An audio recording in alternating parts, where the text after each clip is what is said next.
रोजाना advocate Anjali Awasthi serial की update जानने के लिए आप हमारे चैनल सर्व एक्सप्लेन को सब्सक्राइब कर लें। अच्छा लगे तो लाइक शेयर जरूर कर दें। जैसे कि आपने कल देखा कि वेद कली को अपने घर में ले जाता है। वेद को कुछ समझ नहीं आता कि ये सब कुछ क्या हो गया, मगर प्रताप वेद का चाचा कहता है कि इस लड़की को हमारे घर में जगह नहीं मिलेगी, ये हमारे घर की बहू नहीं है, और वो कली को कहता है कि जहाँ से चली जाओ। मगर वेद की बहन प्रताप को समझाने की कोशिश करती है और कहती है कि इसकी वेद से शादी हो चुकी है, ये इस घर की बहू है, मगर प्रताप मानने के लिए तैयार नहीं होता। वेद उन्हीं के पास चुपचाप खड़ा होकर तमाशा देखता है, कुछ भी नहीं बोलता। वो तो सिर्फ आरती की जादू में खोया हुआ है। मगर प्रताप अपनी हरकतों से बाज नहीं आता। वो दो लोगों को बुलाता है और कहता है कि इसे जहाँ से ले जाओ, अगर ये लड़की कुछ ज्यादा बोले तो इसे मार डालना। वो बंदे कली को खींचते हुए बाहर को ले जाते हैं और कली चीखती चिल्लाती रह जाती है। वेद की बहन फिर से प्रताप को समझाने की कोशिश करती है, मगर प्रताप कुछ नहीं सुनता। वो वेद से भी कहते हैं कि वेद भैया तुम ही अब कुछ करो। वो कहती है कि भैया आप कुछ नहीं बोलेंगे। आप कुछ क्यों नहीं बोल रहे हो? उस लड़की की आपके साथ शादी हुई है। अगर वेद अपनी बहन की बातों का कोई भी जवाब नहीं देता। जब वो बंदे कली को बाहर खींचते हुए लेकर जा रहे होते हैं तो तभी वहाँ पर आरती की एंट्री होती है। आरती उन लोगों को कहती है कि कली का हाथ छोड़ो। वो लोग कहते हैं कि तुम कौन हो? आरती कहती है कि मैं वो हूँ जिसने इसका कन्यादान किया है। तभी वहाँ पर वेद आता है और आरती को देखता है। आरती उन गुंडों का मार मार कर बुरा हाल कर देती है। सूर्यवंशी, प्रताप और उसकी बहन भी आ जाते हैं। वो गुंडा से कहते हैं कि आरती को मारो। हम देखते हैं कि आरती उन गुंडों से भिड़ती है और उनको मारती है। एक गुंडा आरती पर वार करता है, मगर उसे वेद देख लेता है और उसे रोक लेता है। वेद उस गुंडे की अच्छे से धुनाई करता है और कहता है कि वो मेरा प्यार है। मारना तो दूर की बात, अगर किसी ने उसकी तरफ आंख भी उठाकर देखा तो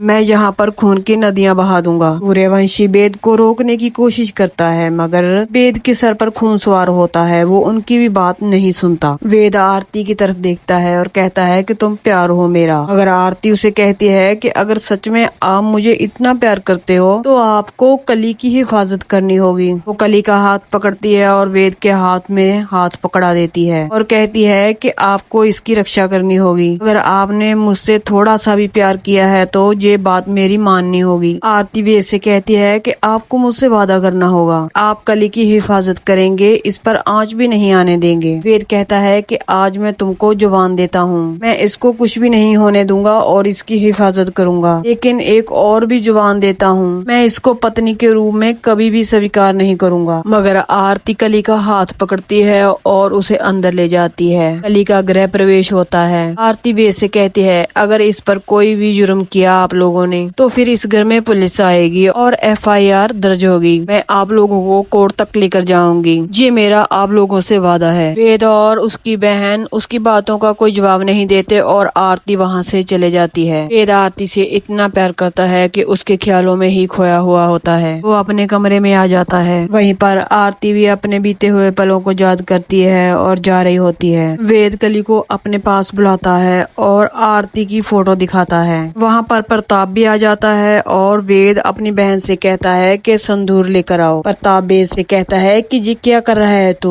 वहीं पर वेद की बहन संदूर लाकर वेद को दे देती है। वेद संदूर लेता है और आरती की मांग में डाल देता है। वो कहता है कि आज तो फोटो पर डाल रहा हूँ, लेकिन एक ना एक दिन तुम जरूर मेरे घर पर आओगी, हम दोनों एक साथ रहेंगे। वेद कली से कहता है कि मैं तुम्हें पत्नी के रूप में स्वीकार नहीं कर सकता, क्योंकि मैंने सिर्फ एक लड़की जो आरती है उससे ही प्यार किया है। हम देखते हैं कि आरती की नजर चंद्रभान पर पड़ती है और वो छुप जाती है और सोचने लग जाती है कि मैंने इसकी तस्वीर तो पहले भी देखी है। फिर उसे याद आता है कि मैंने माँ की फाइल में फोटो देखी है। उसे याद आता है कि मैंने युवराज सिंह ठाकुर वाली फाइल में देखा है। फिर उसका नाम चंद्रभान ठाकुर याद आ जाता है। वो सोचती है कि ये जहाँ सूर्यवंशी के घर में क्या कर रहे हैं, यहाँ पर क्यों आए हैं। चंद्रभान ठाकुर सीधा सूर्यवंशी से सवाल करता है और पूछता है कि वेद की पत्नी कहाँ है, क्या वो लड़की पकड़ में आई? सूर्यवंशी चंद्रभान को बताता है कि जो लड़की भाग गई थी वो ही लड़की इस घर की बहू बनकर आ गई है। चंद्रभान ठाकुर हैरान हो जाता है और पूछता है कि वो लड़की इस घर की बहू बनकर आ गई है तो वो लड़की कहाँ है जो इसे उठाकर ले गई थी? सूर्यवंशी कहता है कि उस लड़की ने ही तो सारी गड़बड़ कर दी है। सूर्यवंशी चंद्रभान से बताता है कि उस लड़की ने वेद से शादी करने से मना कर दिया है। वेद की शादी उस लड़की कली से करवा दी है उस लड़की ने। चंद्रभान ठाकुर को युवराज सिंह ठाकुर का फोन आता है, कहता है कि पापा कहाँ हो आप। चंद्रभान सिंह ठाकुर उसे बताता है कि मैं कुसुमगंज में हूँ। युवराज सिंह कहता है कि मैं अंजलि के घर पर गया था, वहाँ पर शादी थी एक लड़की की। चंद्रभान सिंह ठाकुर कहता है कि किसकी शादी थी। युवराज सिंह उसे बताता है कि अंजलि की बेटी की शादी थी, जिसका नाम है आरती अवस्थी। चंद्रभान सुनकर हैरान रह जाता है और कहता है कि मैं कुछ नहीं समझा, ये तू क्या बोल रहा है। युवराज सिंह कहता है कि हाँ पापा मैं सही बोल रहा हूँ। चंद्रभान ठाकुर को यकीन नहीं आता, वो कहता है उसका बच्चा तो जन्म लेते ही मर गया था। युवराज सिंह कहता है कि जब तक वो जिंदा है हमारे सर पर मौत बनकर मंडरा रही है वो, और उसने कसम खा रखी है वो अपने पापा के कातलों को ढूंढ कर मारेगी। सूर्यवंशी कहता है कि ये आरती सिंह राजपूत कौन है, इनकी शादी तो आरती अवस्थी के साथ होने वाली थी। चंद्रभान सुनकर हैरान रह जाता है और कहता है कि आरती अवस्थी। सूर्यवंशी कहता है कि हाँ ये सच है, अभी थोड़ी देर में वो आई थी कली का जहाँ पर गृह प्रवेश कर चले गई। तभी चंद्रभान सिंह ठाकुर को यकीन हो जाता है कि अंजलि की बेटी जिंदा है। दोस्तों यहीं पर इस खूबसूरत एपिसोड का एंड हो जाता है। अब आरती पर और भी खतरा मंडराने वाला है। आपको क्या लगता है कि अंजलि ठीक हो जाएगी? आप हमें कमेंट कर जरूर बताना। कल हम देखेंगे कि पद्मा आरती से कहेगी कि तुम वेद से शादी कर लो। हम सबको सच बता देते हैं कि वेद ने कली की मांग में संदूर नहीं पाया है, मगर आरती पद्मा से कहेगी कल मैंने वेद के घर में चंद्रभान ठाकुर को देखा है। इस इंटरेस्टिंग से एपिसोड की स्टोरी हम कल लेकर हाजिर होंगे, तो कल मिलते हैं।